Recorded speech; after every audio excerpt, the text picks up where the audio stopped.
Horizon Zero Dawn is probably one of my favorite games of all time. I use the word probably because if you were to ask me to compile a list of my favorite games ever, or perhaps one day I want to make a video of my top 10 favoritist, bestest games of all time kind of thing, this would actually be an incredibly tricky task. This list has been a revolving door throughout the years. Some games that I used to absolutely love that were near the top of this list, I go back and I play them years later and they're nowhere near as good as I remember them being. Other games have simply been booted in favor of better things I've played since then. On the top of this list is and will forever be Metal Gear Solid 2. It's almost an instinct. You ask me the question, what's your favorite game? Metal Gear Solid 2. It's like my brain spills these words out through my mouth hole without me even processing the question. Unless the skies themselves part and the gods drop something better onto this deteriorating planet, there will never be a greater work of subversive genius than this masterpiece. You could have a different game on the top of your personal top 10 list. You'd be wrong, but that's okay. We're all entitled to our incorrect opinions. Regardless, few games left such an impression when I first played them than Horizon Zero Dawn. Just as a concept, it's a pretty easy sell for me. I get to shoot robot dinosaurs in the face in a post-apocalyptic wasteland, this big sci-fi open world action-adventure kind of thing. I'm on board with that any day of the week. Gameplay-wise, it isn't particularly original. A lot of things in the game are fairly derivative of other open-world action-adventure kind of games, but the moment-to-moment action is solid, the controls are tight, and the actual shooting of the robots in the face is incredibly fun. But what really pushed it over the edge for me was the world building and the story of this game. It has stuck with me this entire time. I remember when it first came out, I would talk to my friends, my co-workers about it, explaining why I loved it so much. I'd wondered why there hadn't been a TV series or a movie about it. A sci-fi universe this richly detailed and well fleshed out, I didn't understand why this wasn't a thing. Turns out, there was going to be a Netflix series. It got cancelled for reasons. Now there's going to be a movie. A movie! Finally! I cannot wait to see this thing. But that's not what any of this is actually about. What inspired me to make this video was my recent flailing attempt to explain the events of Zero Dawn to a friend of mine, a friend whose idea of what a video game was at that time was stuck in the Nintendo 64 days, where stories were merely vestigial limbs, something that could be easily disregarded, a happy bonus that you'd occasionally end up with and were grateful you got, but not particularly important. Please don't comment with the one or two examples of how stories used to be good back then too. These are outliers. It was very few, very far between. We both know this. But I did notice during my almost hour and a half's worth of damn near incoherent rambling, where at the end of it, her only response was the equivalent of, "That's a lot." I'd noticed that my memory of this game had grown a bit fuzzy. It had been almost a decade, and I have done quite a bit of damage to my brain cells since those days, so I wanted to go back and experience Zero Dawn again, and see maybe if it still ends up in my top 10 list.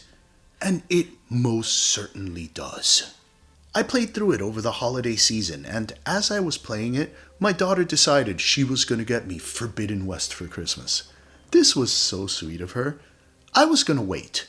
I wanted to play it. I love this franchise, but I was going to pick it up at, $10, $15 at some point in the future. That's just my philosophy. A game at $70 isn't as good a game as a game at 10. It's the same exact experience either way, but you paid more for it. It doesn't make sense to me. And especially nowadays, where games are released in an unfinished state, 98% complete, they just throw it out there, still got some bugs and glitches, and they're like, you know what, we'll worry about that later. We'll patch it out at some indefinite point. Doesn't make sense. It's bad business practice, but people still pick them up at launch and then complain that they're buggy. Why not just wait a few? Regardless, now I had the opportunity to play through them back to back. I was so excited. I was going to enjoy a grand, epic adventure in this sci-fi world I'd grown to love so much. I was looking forward to this. Turns out, it might have been a bit of a mistake. Playing them so closely together allowed me to draw very direct comparisons between the two and notice things that perhaps I might not have had there been some time in between. I'm not going to say that I didn't like Forbidden West. I liked it quite a bit. In some regards, especially in the gameplay department, it is much better than Zero Dawn. But there is something off about it, specifically regarding what I loved so much about Zero Dawn. The story. The writing was a bit off. The side quests felt completely out of place and incongruous with what's actually going on in the main plot. And the main plot itself kind of devolved into the absurd. I know this is almost a ridiculous statement considering the very premise revolves around shooting robot dinosaurs in the face, but in Zero Dawn, there was a certain degree of actual plausibility to what they had established that Forbidden West completely threw out the window and shit the bed. Now this point in the video is where I have struggled the most. How am I gonna do this? I am not the biggest fan of talking about a game's story, especially when it is the primary reason why I love it. I want anyone out there that has yet to play it to go in there and experience it just like I did when I first played it, not having a clue what's going on. However, in this case, that is just not possible. I cannot talk about how Forbidden West sullied up this story that I love without actually pointing out what it sullied. We are about to enter heavy spoiler territory for both of these games. I don't care as much with regards to Zero Dawn. The game is damn near 8 years old at this point.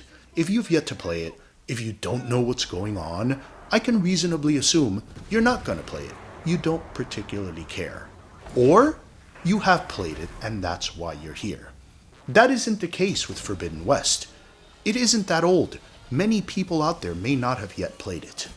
I've been workshopping this for a while now, talking about the story with my friends, telling it to my kids in various forms, trying to figure out how I am going to spoil without spoiling. This I cannot do. I am not a sorcerer. The closest solution I could come up with is to present this story in the stupidest way possible. That way, I told you what happened, but it somewhat lessens the impact of knowing if you go and experience it for yourself the first time. You have been warned. Spoilers in 3, 2, 1, and go. You are Aloy, strong and steadfast, the stoic, open-world game protagonist type.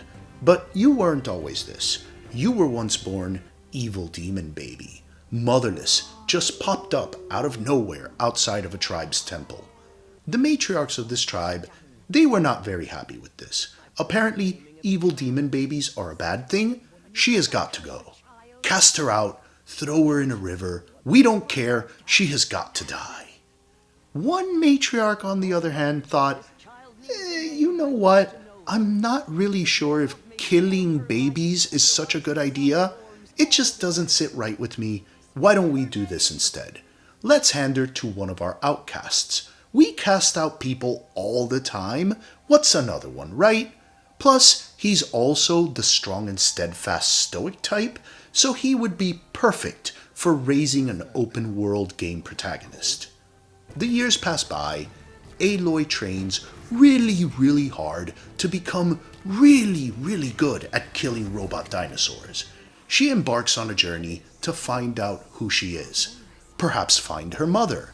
Hopefully, prove to everyone that she is indeed not an evil demon baby. As she traverses this vast open world, of which she is the protagonist of, exploring the crumbled remains of buildings and battlefields from ages long forgotten, she begins to uncover the truth of who she is, of what happened to her world, of everything.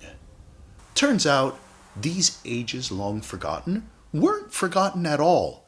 We never had a clue how any of this got here.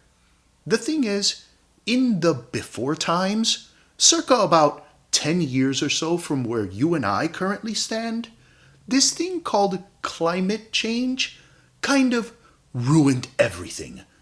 Messed up the ecosystem, killed billions. It was looking pretty bad, like we were completely fooked.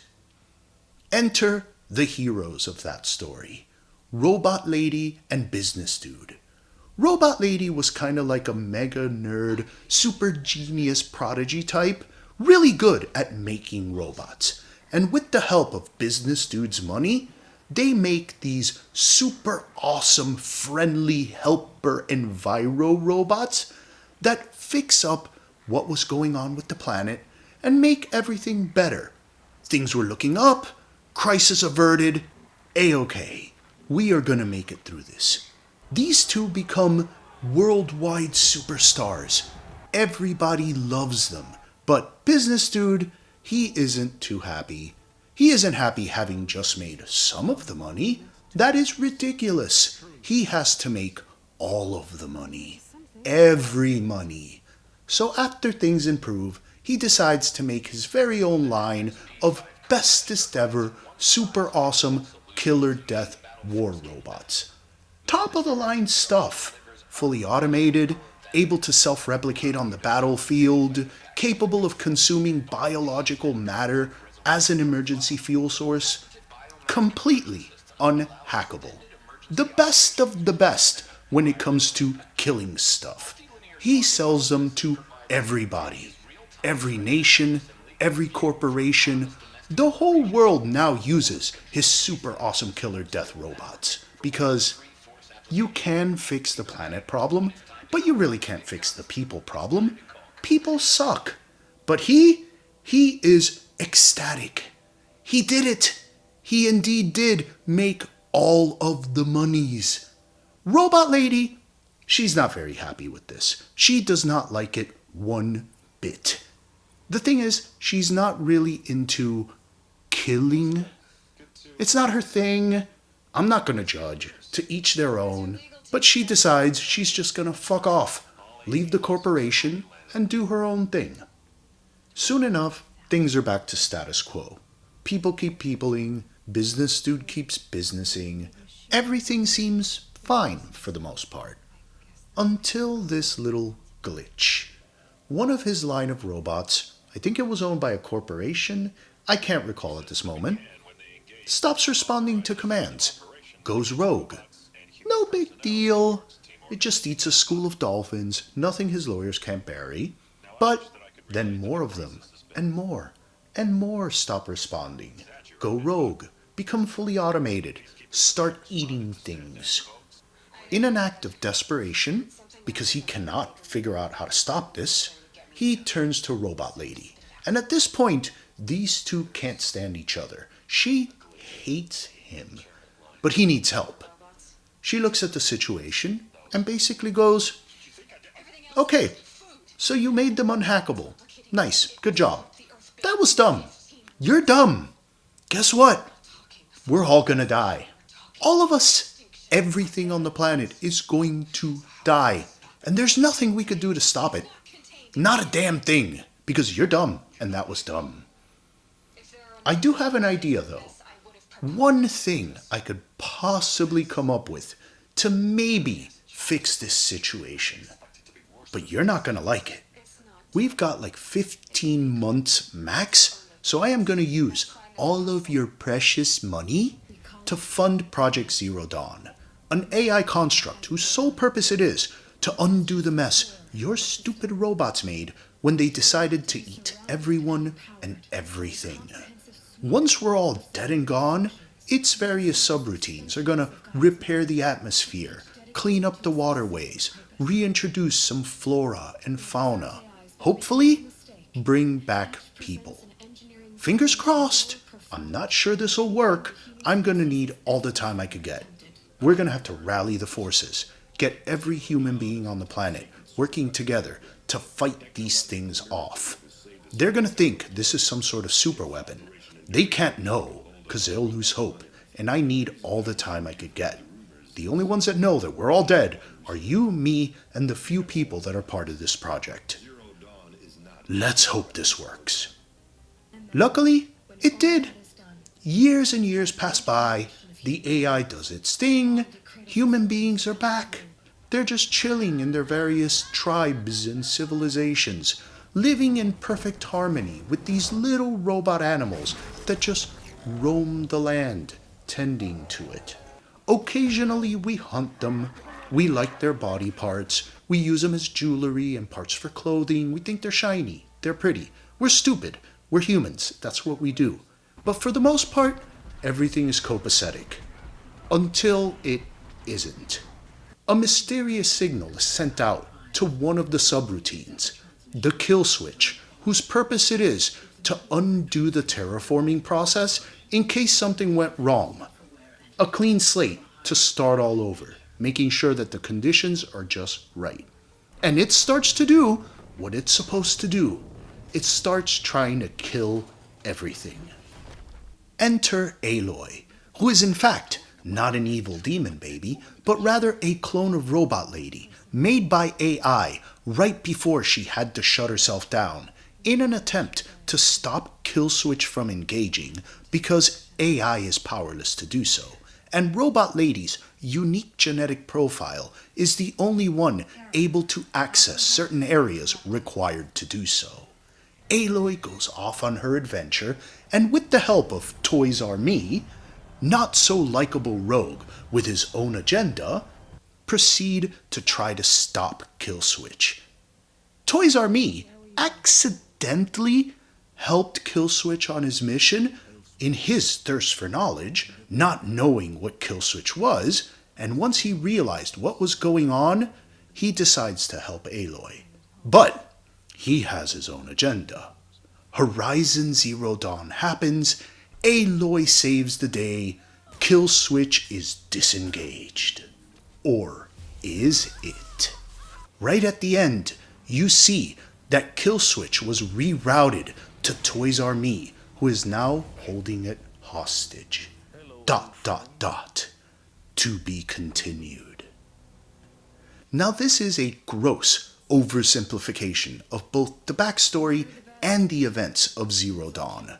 I didn't go into very many details because this video would be like 4 hours long. This is some dense lore.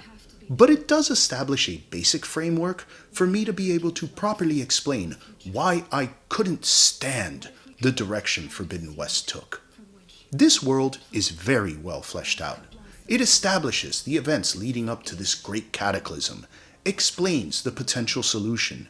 It even explains why human beings, despite being surrounded by all of this technology, are not themselves particularly technologically advanced.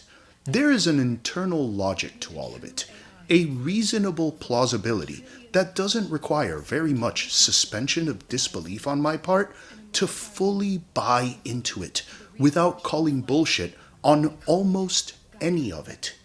In some ways, with a few technological advances here and there, I could almost see this being a real potential solution that we actually can come up with for any given problem that could cause the extinction of humanity.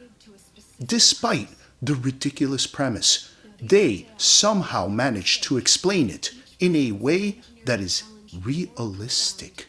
This is about robot dinosaurs, and they made it a realistic thing that could actually happen. This is what I loved so much about it. And unfortunately, Horizon Forbidden West took this story in directions that became ridiculous and nonsensical and killed that sense of realism, killed this possibility that this could actually be a thing that happened. Final warning. We are about to make a big fat U-turn right back into Spoiler Town. So if you have not played Forbidden West, you better just check out right now if you are not interested in having it ruined for you. Fast forward 6 months. Aloy's been looking for a backup copy of AI, trying to reboot the system. The environment's acting funny. Odd storms, plants popping up, killing crops, more and more robot dinosaurs appearing, hunting down humans. Things are looking pretty bad, and she is the only one that could do anything about this. She very quickly discovers that the Wire's been holding Killswitch this whole time, and he's all like, "Took you long enough. I've been waiting over here in the Forbidden West. I know exactly where this backup copy is. We just need your very special robot lady genetics to open the doors and get it. See you soon. Love you. Bye." And thus begins her great quest. She gets there, finally gets a hold of that backup copy, and this is where it all starts to fall apart for me. Out of nowhere, these hyper-tech motherfuckers show up with their pristine, generic, "I'm so much better than you," shiny white clothing, energy force fields that are virtually impenetrable, literally flying in with their very own clone of Robot Lady and nefarious purposes. Turns out, in the before times, there was a plan B, an Ark ship that was meant to colonize another planet. We all thought the thing blew up, didn't make it there. Turns out, it did, and they've been living there for the last 1,000 years. Something happened on their planet which caused them to have to leave, so presumably they sent a signal back to Earth to kickstart the deletion process so they could re-terraform the planet to fit their own genetic profile, which would be vastly different from humanity because of where they've been living for the last millennia. So far, I'm kinda sort of on board, but it gets worse. It gets so much worse. These were not the descendants of the people that colonized that planet. They were the original people that left this planet 1,000 years ago. Nope, I'm done. This is where I officially checked out of the whole thing. I don't care that they were supposed to be the richest and most powerful, captains of industry, the influential of the influential. You mean to tell me that in a trip that was supposed to take about 300 years, trapped inside of a spaceship using its limited resources, in what effectively would have to be the span of about 30, maybe 40 years max, they somehow managed to unlock the secrets of immortality? I can't. This is where I cannot suspend my disbelief to this degree. They took a premise that was somehow rooted in some degree of realism and turned it into sci-fi schlock, a middling episode of Doctor Who, a bad, made-for-TV sci-fi channel movie I would not bother watching. I was so disappointed. And if it stopped right there, that would be bad enough. But it's gonna get even worse. Aloy's out there, rounding up the subroutines, trying to get the AI working again, because when that signal was sent, the one that activated the kill switch, it also accidentally caused all of the other subroutines to break free. This wasn't supposed to happen, but here we are. Plot. Along the way, number 2, the other clone, decided to escape her captors and join Aloy because she's not down with their evil master plan. Random side note, these have to be the most generic and one-dimensional antagonists I have seen in a long time. There's no depth there, no nuance to them. They're just evil for evil's sake. Selfish and greedy capitalists, only out for themselves, don't care about anyone or anything. Aside from being fundamentally ridiculous based on the established lore, they're also boring as fuck. They suck. They are garbage.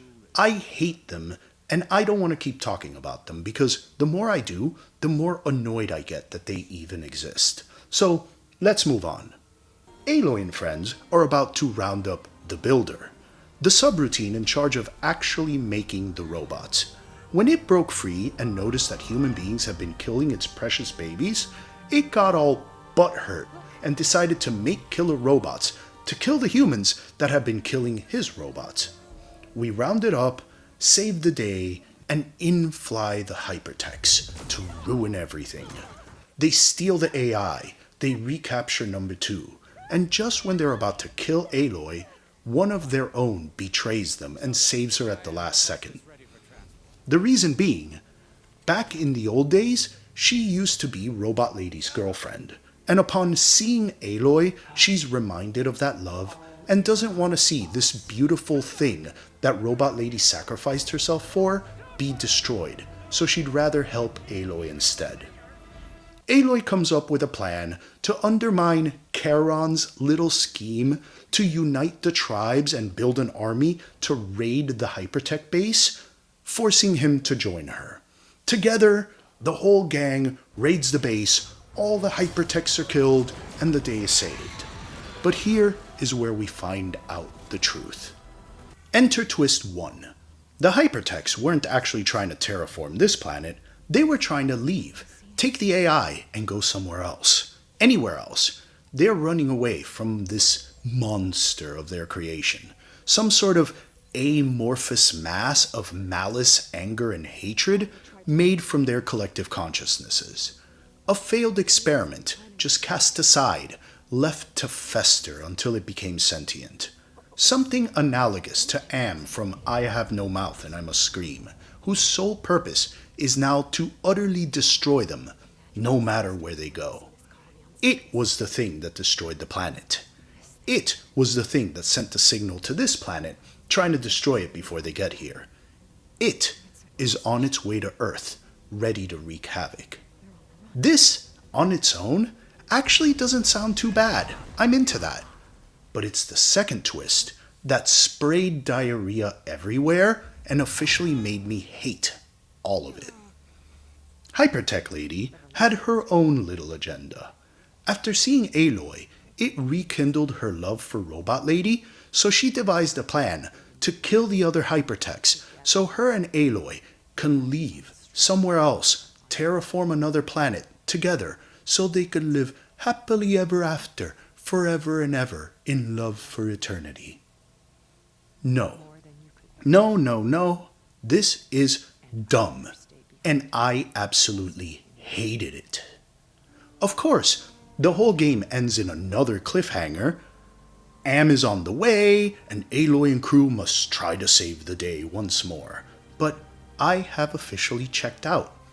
I've barely made it through the burning shores because I can't be bothered to care.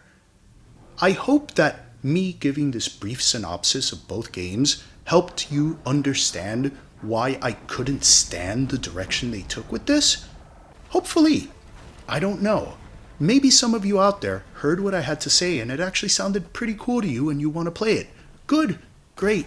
But for me, I am done. Unless they change the writers and go back to the original people that made the first game, I am no longer on board with any of this. I am done. And it is so unfortunate because I absolutely loved Zero Dawn.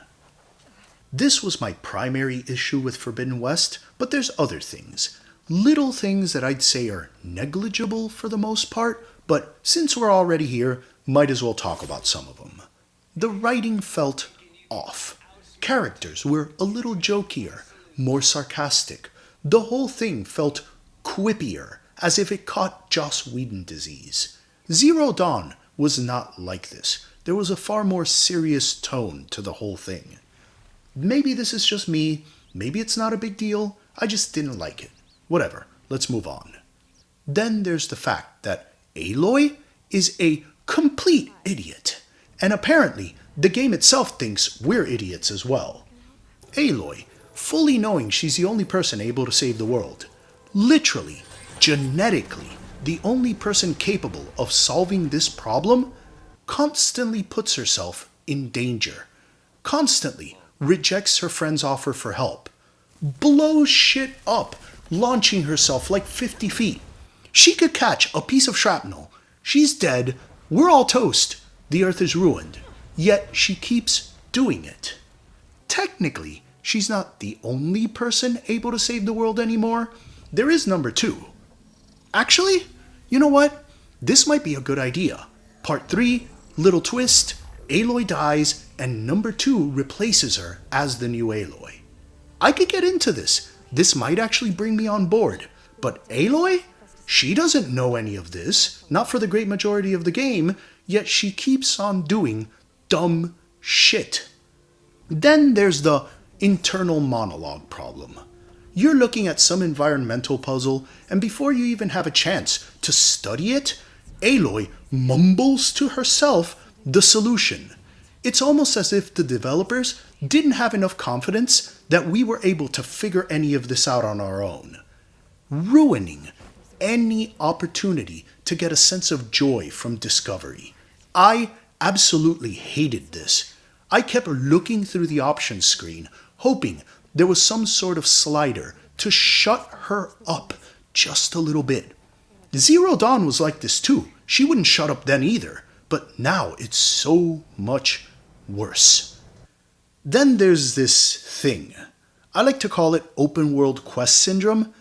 This thing where the main quest and its urgency is undermined by the side quests. The world is in danger, time is of the essence, yet these side quests have you dicking around, wasting a bunch of time, doing dumb things that are completely counter to this supposed sense of urgency. Both games do have very similar side quests. They mostly serve as world building, teaching you of the various peoples that inhabit this world. While this does work in Zero Dawn, it does not in Forbidden West. Zero Dawn plays itself out like a mystery as you slowly discover who you are, what your role in this world is, what the world itself is, and thus the people that live in it. So these side quests complement this very well, especially considering there really isn't a sense of urgency, because the game is more of a journey of discovery. Forbidden West, on the other hand, it very explicitly states that Aloy has 4 to 6 months max to save the world. What on earth is she doing helping some guy in his rite of passage, or helping deliver flowers from some old lady to her long-lost love from her youth? Are you serious? Aloy, baby, what are you doing? You've got a world to save over here. On top of that, Zero Dawn has this thing. It's very interesting, very few games do something like this, to where the people you helped in the side quests end up helping you in the final mission as you stop the kill switch. Nothing like this happens in Forbidden West, rendering a lot of these quests both kinda pointless and completely counter to the urgency. I have a bit of a contentious, complicated relationship with this game. I actually do like it. Quite a bit, actually. I enjoy playing it, grabbing that controller, going out into this gorgeous world, and just killing a bunch of robot dinosaurs. I still play it every once in a while, few minutes at a time, and just turn off my brain and enjoy the action on screen. But the very reason I wanted to play it, this story, was absolutely ruined for me. And that is sad, because I still love this world. This world that they established is something I am fascinated with, and I want them to do something about this.